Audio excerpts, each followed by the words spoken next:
Hey everybody. I've got Scott Needham here from BuyBoxer. Scott, CEO and also host of the Smartest Amazon Seller podcast. We're going to be talking about a really cool program today. It's called the North America Remote Fulfillment Program through Amazon. It really allows you as a seller to significantly increase your sales with pretty much very little extra effort on your end.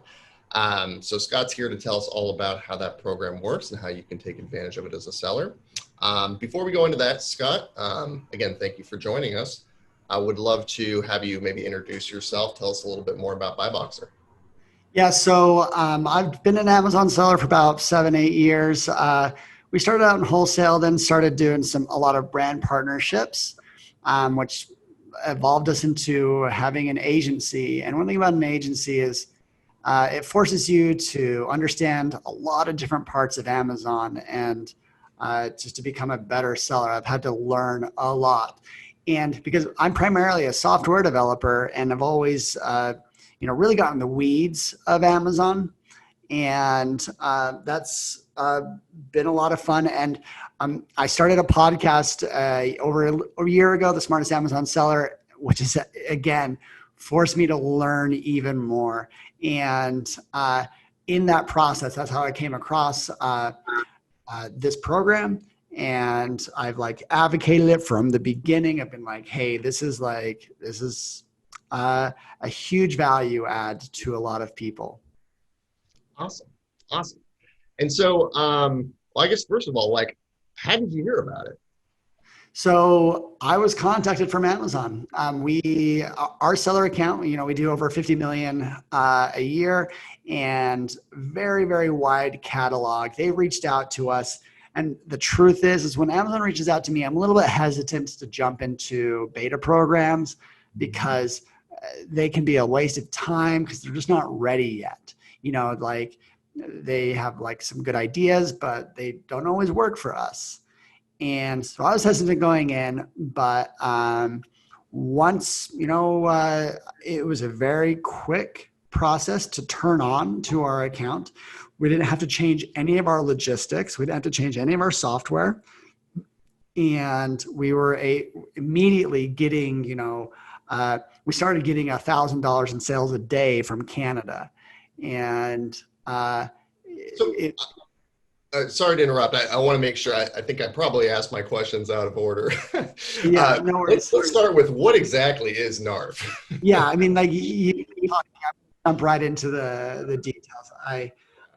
So what this program is similar to Europe in the way that they allow a seller's inventory to sell on different marketplaces. They've brought that to the US. So most people are very familiar that Amazon.com is just huge. And so many businesses have been successful here and they're in the FBA program. Well, in the last 5 years, Amazon's pushed Amazon.ca in Canada and Amazon.com.mx in Mexico. Those are completely separate marketplaces. They even have a few of their own quirks to them.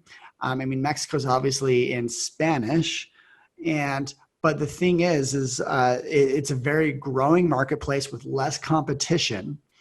And we did Canada before, but what NARF allows you to do is your inventory that's based in the US starts to list in those other marketplaces natively. So it's not Canada shoppers going on to Amazon.com. It's Canada shoppers going to Amazon.ca and seeing your products and your listings there. And I could tell you as we'll go in, there's a lot of advantages to that. Do you have to manually list your own products there, or is it just you flip a switch and all of a sudden all of your US listings are in Canada and Mexico? Yeah, so it is akin to flipping a switch. They have a listing tool. It's if you go to your I think your inventory, there's sell globally one of those options there may actually talk about the NARF program, where like in the build international listings. I didn't do it completely on my own, but I do know, and we'll talk a little bit more about how it's turned into a self-serve program. But in a 20-minute call, he walked me through how you use this listing tool to just turn everything on that is eligible, and they will start to list in those other marketplaces. So there is like a one-time, listing creation that you do. And let's see. And then after that, like I don't do anything to maintain it. Interesting. And so this was when they first reached out to you, this was as a beta program. Is this now live for anyone? Yeah. It was very much in beta, and they limited it to sellers that did over $1 million in sales a year on .com. There are two categories, I believe, that are restricted, that are, I believe it's the grocery and health categories. I guess things that are, people eat and put on their skin. That kind of thing might have different international implications. Those are excluded, but we have a wide catalog in many, many other things. And those all just like turned on like a switch. We have actually about 50,000 ASINs active in Amazon Prime. And I saw about half of those turn on in Mexico and Canada. And there's a few small details that like are worth knowing is that Amazon manages the repricing. So if you change your price on your .com listing, they will make that currency conversion, and the additional FBA fee that is charged to customers, not to you, they will make that so your expected profit, your gross margin will actually maintain. Actually, it's like exactly the same margins that you get. So that was probably the key feature why I was like, okay, this is ready. This is ready for everyone, with the fact that they do a lot of pricing work for you.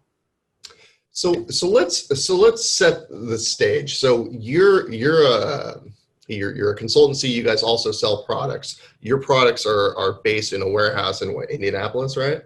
Well, if you're in the FBA program, your products are nationwide.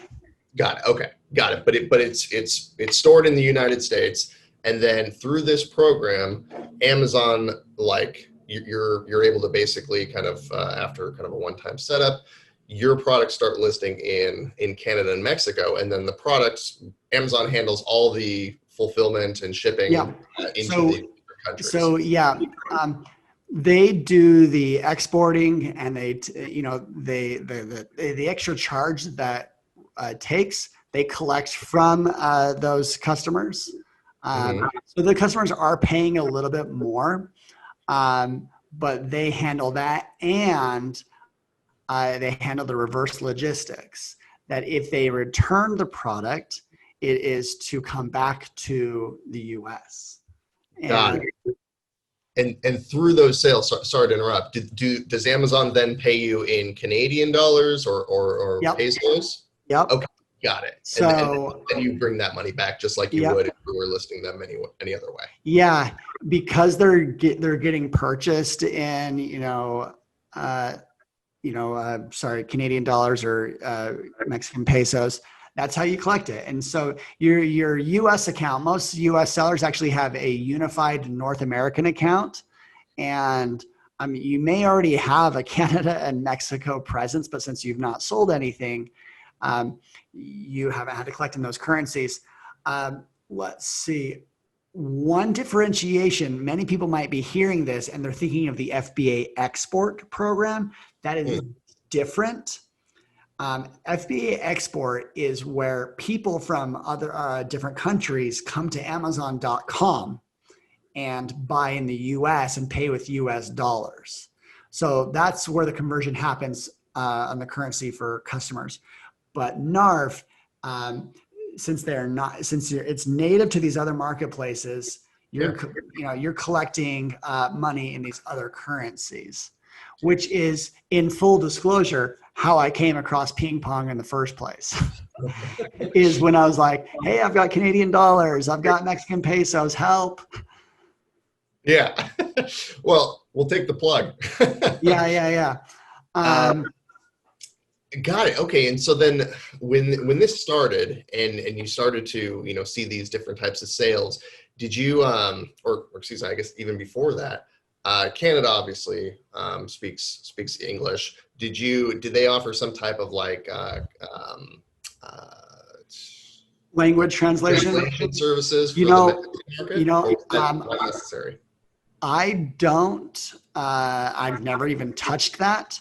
So I can just tell you what happened to me. I don't have a lot of products for which we're seriously invested in optimizing.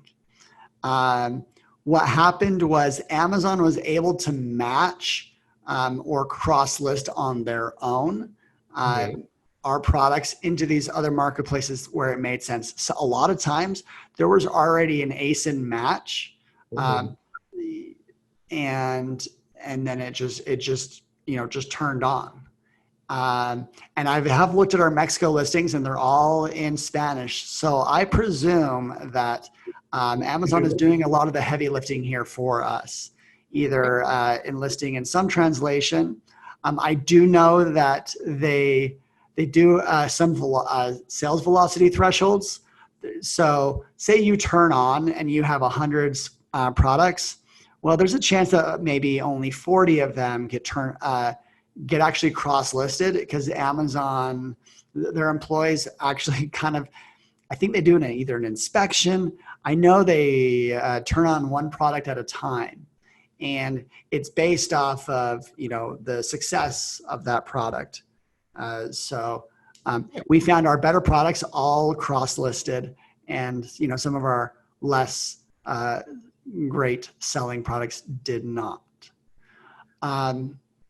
Okay. And so now that all these things have been up, how long have you been live, like selling in both markets for? I think actually about a year. It was last summer. And, when we turned on, he called us up, this guy at Amazon, he called us up. He's like, hey, you guys are doing a lot of volume. I don't see this that often. Yeah. And, which is kind of a nod to the success of the program and the way that they designed it. That, the next day we were doing real sales. And there's going to be a few things that surprise you always. In different marketplaces, they're going to have different competition. And so you may see some products will actually take off. What does take off mean? I mean like good sales through. So you just don't know what products are going to do well. And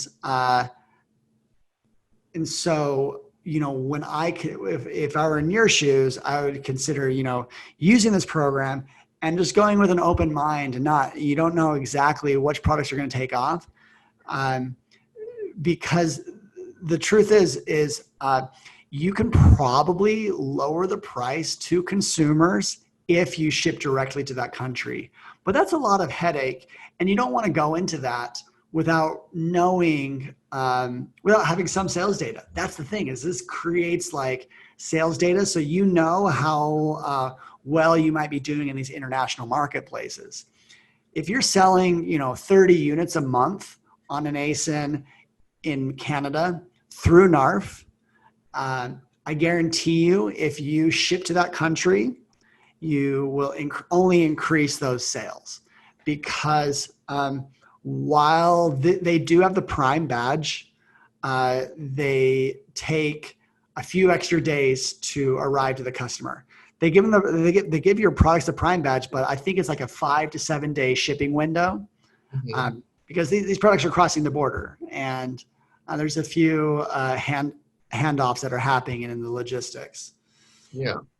And so what types of results have you seen? Uh, Well, if you were to put a number on like the percentage number, yeah. like So we are seeing about 4 to 5% of sales. That's including both US and Mexico, and which represents about $1 million in sales. And what I love most about that is like we didn't invest any more in inventory. We didn't invest anything in logistics. The sales just came through. And I almost mean, seems too good to be true, right? yeah, yeah. You can work really hard to increase sales, but like there's very often that you could do this in less than 30 minutes. So actually for a while, Canada was doing about 30 to 40% more than Mexico, but that's Mhm. really equalized. In fact, there's been plenty of days where Mexico has beat Canada. So I mean, Mexico does have 100 million more people in their country than Canada. That's true. So their top end is pretty high. Um, Can you tell us a little bit about the types of products that Buy Boxer sells? yeah, so we're really big in toys, craft supplies, home improvement, Mhm. very large catalogs. Half the time I show people a product and they're like they didn't even know that product existed. Um, that's just some of the honestly, like that's because of our approach to sourcing is very based on data, and we Kind of found a niche yeah, for we sure. just found we found those products that didn't have a lot of competition that got just enough sales to be worthwhile. Absolutely, no, for sure. And I'm sure a lot of the people on the webinar, are in similar situations. And so it requires very little extra work on your end. It took you very little time to sign up. You've seen a 4 to 5% increase in sales again with that little extra effort. Um, how else do you? I mean, besides those awesome results, as if that wasn't enough, how else have you used this program to um, improve your business? Like testing products out, any type of like It's qualitative or quantitative data you've been able to get out of this? no, I mean I'd say it's just testing other marketplaces. I wouldn't use this to test products, but Hmm.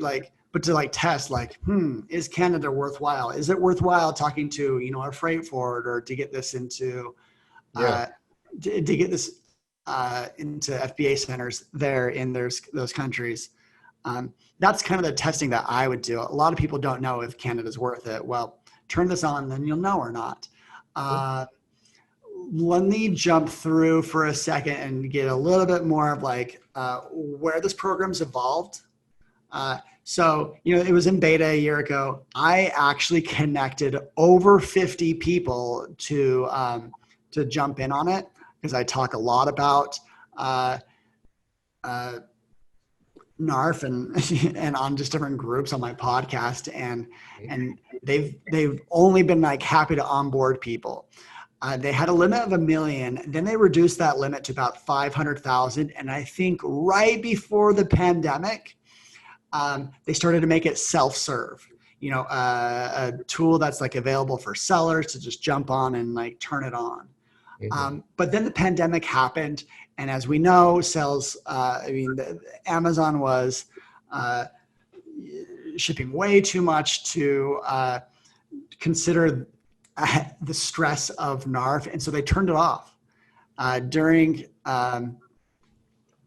the let's see, yeah, like March and April. It was completely turned off, and it took them weeks. They called me up and they were telling me like, "Hey, it's going to get back on soon." And well, it was by the end of May that it was given the thumbs up and turned back on, and it really. I think it actually came back a little bit stronger. Sales came back a little bit better after the quarantine peak, and so now it should be fully turned on. I do think there are some restrictions that they've put around it. I actually don't understand them. I don't know if it's a minimum sales volume.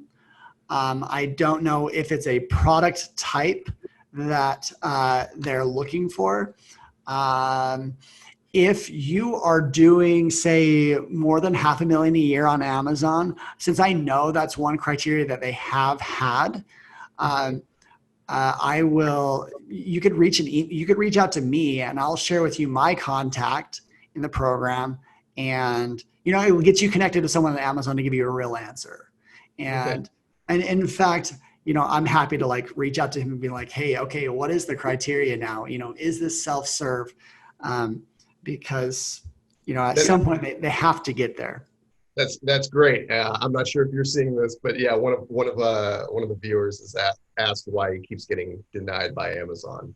So, are there Well, any like reasons you might think that someone would get denied? um, yeah, those are the two that I can think of right off the bat. Is if you're like only in grocery, only in health, I could see them denying you for that. Or if you're really a small seller, that might be it. But even then, I think they should be public about what the parameters are. Yeah. And so please like reach out to me, follow up. Like I'll connect you with the guy, and because I want this answer for myself. Yeah. Okay, great. And we'll definitely we can provide your contact information after this webinar. We also have another question from Hari. The question is, so does that mean, and sorry, it's a little out of the context of what we were just talking about, but does that mean that you don't need to engage multi-channel managers because NARF takes care of everything from listing to feed optimization to sales velocity for us? Yeah. I have not, I mean, for Canada and Mexico, I've done nothing for, listing and optimizations. They pull a lot of that data from the .com and they match it where it makes sense. I don't know why an ASIN outside of those two categories, sometimes there are ASINs that don't go live. I don't know exactly why, but I do know that sales velocity is a component in that, and they look at every product before turning it on. Is a semi-manual process, but I don't use any like multi-channel things to manage this.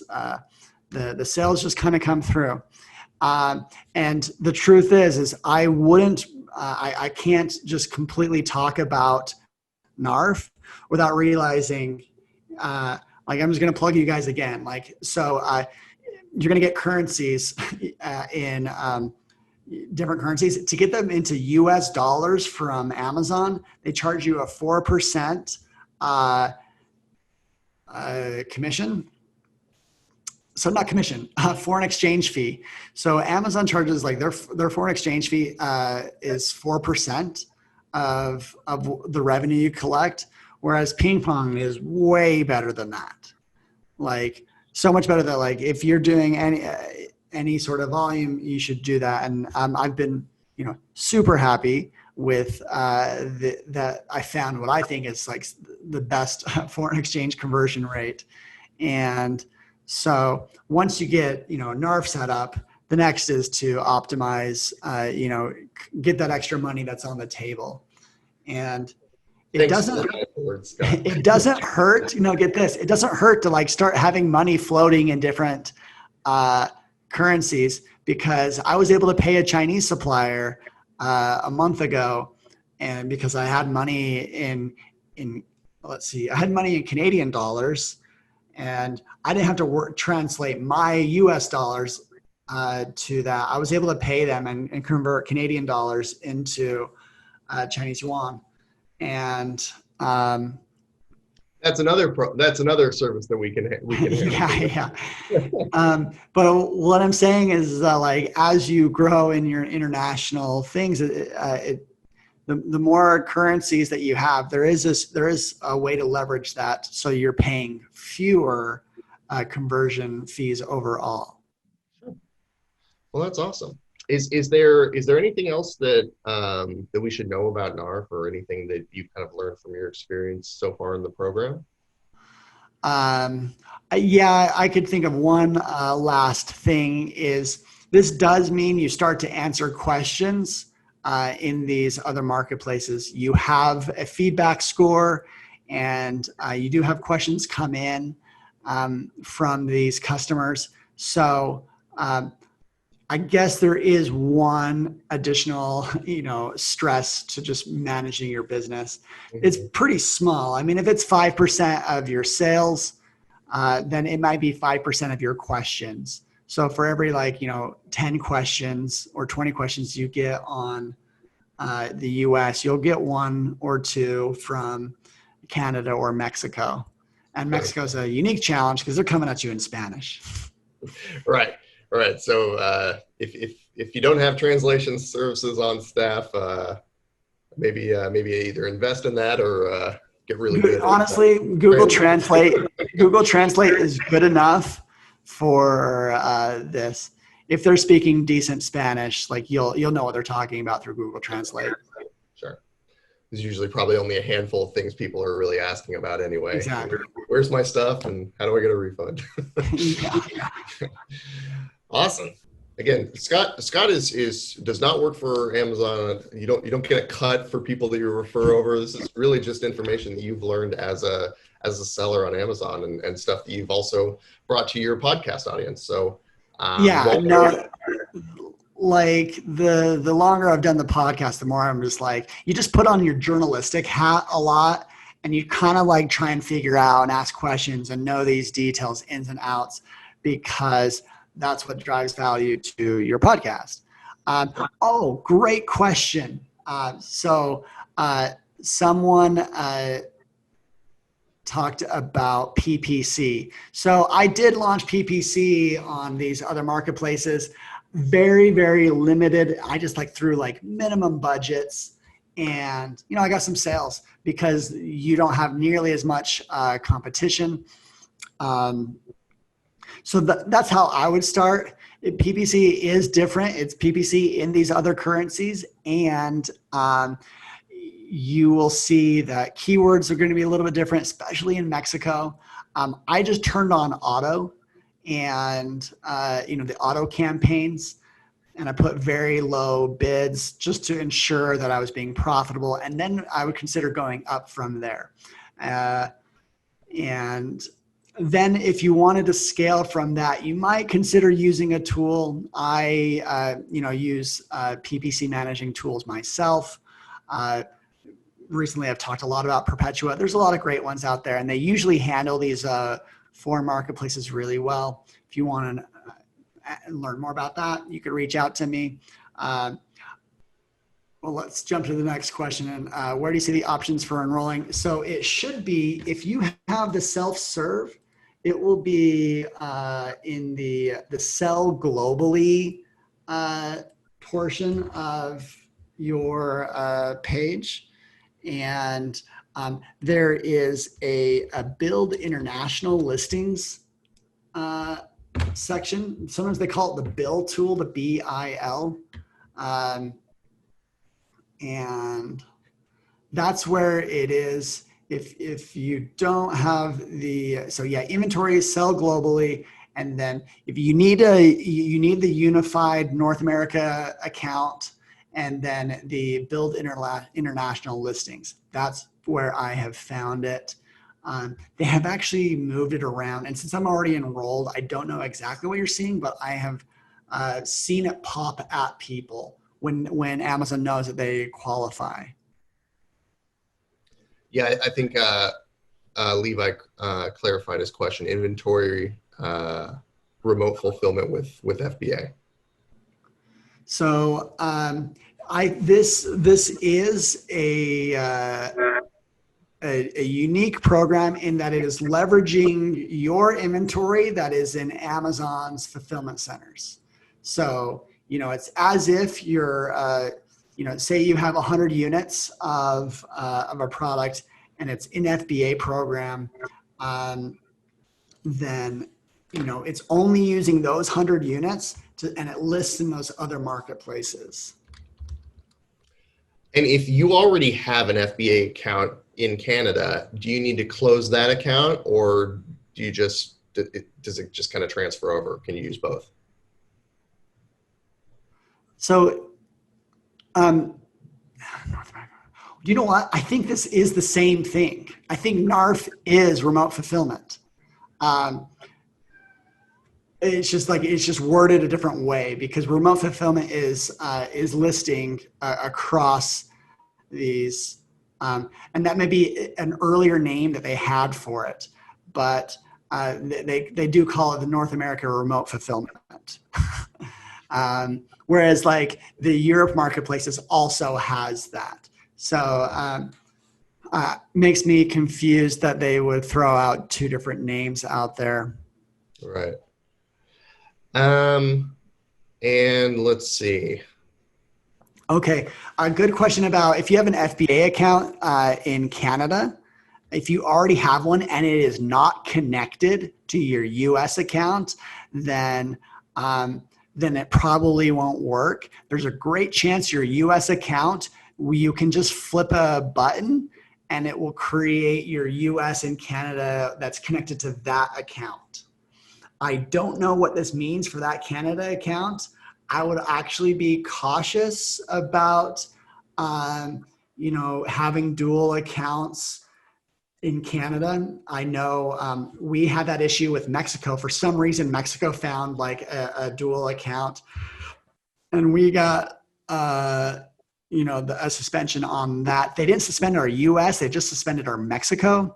So always tread lightly when you're dealing with like combining accounts or you have dual accounts.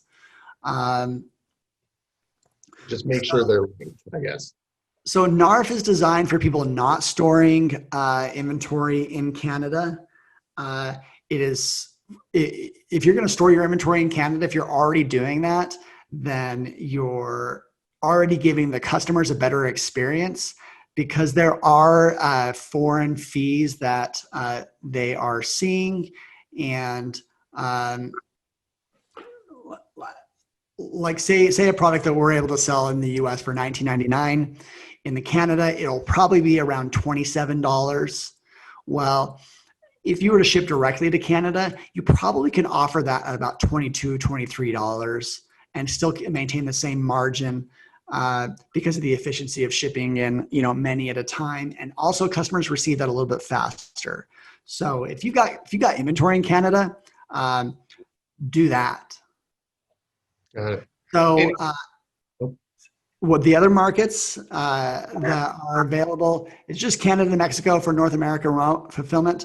But Europe has been doing the same thing for a long time. And this can actually teach you kind of an international focus to your business where say you want to launch in the UK or Germany, which are really big marketplaces. And then you can start to use the pan-European or the European fulfillment network to cross list and ship from just one country. Yeah. Nice. And then I'm not sure if we already answered this, but I want to make sure just in case. Where do you see the option for enrolling in the NARF program? So it should be in inventory, sell globally, and I've seen it as like an expansion opportunities that they show you, or in the Build International Listings tool. I've seen it pop up for people, but this program isn't like it is in a pseudo beta, and so if you don't see it, and if you do more than $500,000 in sales, reach out to me and I'll connect you with a guy and we'll figure out why or why not your account is. You can reach out to me if it's okay, just to mention on Instagram, I'm at smartest seller, or my email is scottneedham@buyboxer.com. No, just Scott Needham, no dots or anything? Yeah. Great. Okay. So, any other questions before we wrap this up, guys? This has been very good Q&A. Yeah, no, it is. That's news to me if it's available in Australia in the same way, but I love that. I'll look into that. I imagine the shipping times might be a little bit longer. Right. I know that some people, I was just talking to someone the other day and she's in Hong Kong and she buys stuff from Amazon.com regularly and it gets there in 3 days. So they fly stuff over on the regular. Sure. They've definitely figured a few optimizations around, countries and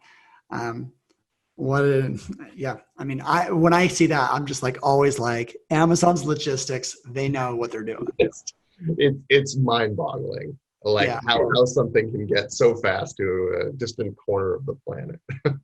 Yeah. You know what I should do is I'll figure more about like this Australia and see if they have something. And if that does, I'll email you and say like, hey, this is an option for Australia, and Awesome. see if I'm all about free sales.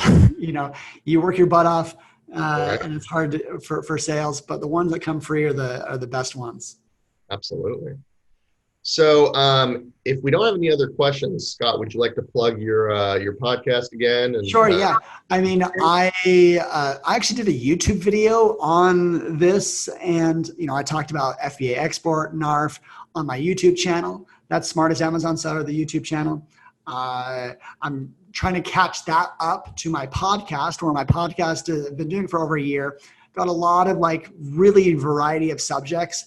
Specifically, the ones at the beginning where like, I've got a master's degree in computer science, and like I really try and take some of the marketing things that feel fuzzy and try and put like data to it to like help me understand it.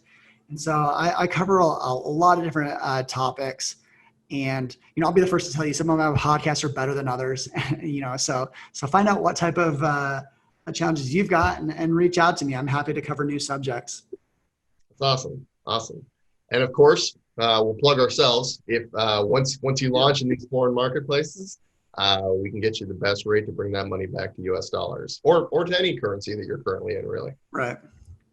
So this is a natural connection to ping pong payments. I mean, once you think international, you have to be thinking about ping pong. thank you. We agree. All right, guys. We'll wrap this up. But thank you very much, Scott. Pleasure as always. I like talking to you just on the regular with our client interactions, but it's always fun to have a good webinar. Okay, perfect. All right, guys. Well, thank you very much. Have a good day, everybody. Take care.